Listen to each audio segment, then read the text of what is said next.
William de Gouffdeninck est l'un de ces peintres qui ont hésité entre la musique et la peinture. La rencontre de Jan Toorop, avec lequel il partage quelque temps un atelier au nord-est de Bruxelles, va le décider. Un portrait saisissant de William de Gouffdeninck par Jan Toorop témoigne de cette amitié fructueuse. Il y a dans ce portrait, dans le contraste entre la mine sombre et les yeux clairs, quelque chose qui explique que certains artistes symbolistes aient pu être tentés par l'ésotérisme, voire le spiritisme. Jan Toorop est un chaînon convaincant entre le symbolisme et l'art nouveau, mais nous y reviendrons. Plus importante encore peut-être fut la rencontre avec Henri de Groux, un peintre symboliste bien allumé, mais au talent un peu limité, malgré le succès rencontré par son Christ aux outrages, pour lequel William de Gouffdeninck a pris la pose. C'est dans l'éloignement conséquent entre ces deux personnalités artistiques que Deninck, sans doute, a trouvé sa propre voie, empreinte d'un mystère insondable, d'autant plus difficile à analyser qu'il repose sur un paysagisme d'apparence paisible. Le sentiment que nous avons devant ces peintures et devant celles de Hopper est à peu près le même. Il ne se passe rien dans ce que nous voyons, et pourtant nous ressentons une inquiétude, comme l'intuition d'un drame passé ou à venir. Quoi qu'il peigne, Nuit d'encre ou Aube triomphante, William de Gouffdeninck nous interroge sur les profondeurs secrètes de la banalité. Je n'en fais pas non plus l'égal de Chardin, loin s'en faut, mais l'émotion est de cet ordre-là. Le silence est si total dans cette peinture que nous n'osons le troubler par une parole ou un mouvement.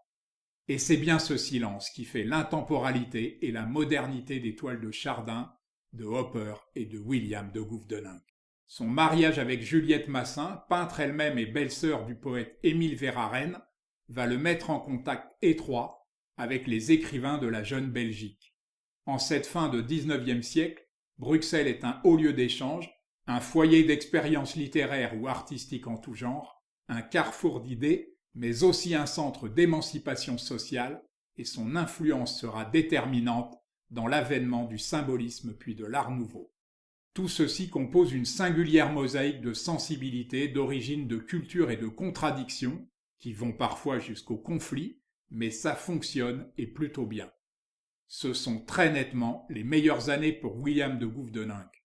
Chacune de ses toiles semble en effet engagée dans un dialogue intime avec une poésie de l'un des membres du groupe des Parnassiens ou des symbolistes. Ici Pierre Louis, des pans légers suivent une femme sur le bleu d'un rêve, une blancheur, un épithalame de plumes s'élève. Là Stéphane Mallarmé, la lune s'attristait, des séraphins en pleurs, l'archet au doigt, tiraient de mourantes violes de blancs sanglots glissant sur l'azur des corolles. C'était le jour béni de ton premier baiser. Regardez cette sublime nuit à Venise. Comment ne pas penser à Barbey d'Aurevilly et au rideau cramoisi des Diaboliques. J'ouvris la fenêtre, j'écartai le rideau que vous voyez là, je regardais dans le trou d'ombre au fond duquel était la rue, car il faisait très sombre cette nuit-là. Avec sa Juliette, William multiplie les voyages en Italie donc, en Autriche, en Suisse, et surtout à Majorque, où sa palette se fait momentanément joyeuse, comme enivrée de soleil. Momentanément, car le décès prématuré de son épouse va le laisser totalement désemparé. Pendant plusieurs années, William de Gouffdeninck cesse de peindre. Retrouvant sur le tard un peu de ce silence empreint de mélancolie qui nous intrigue tant aujourd'hui, le peintre finit sa vie en peignant les paysages ardennais qui l'environnent, mais le mystère n'y est plus tout à fait.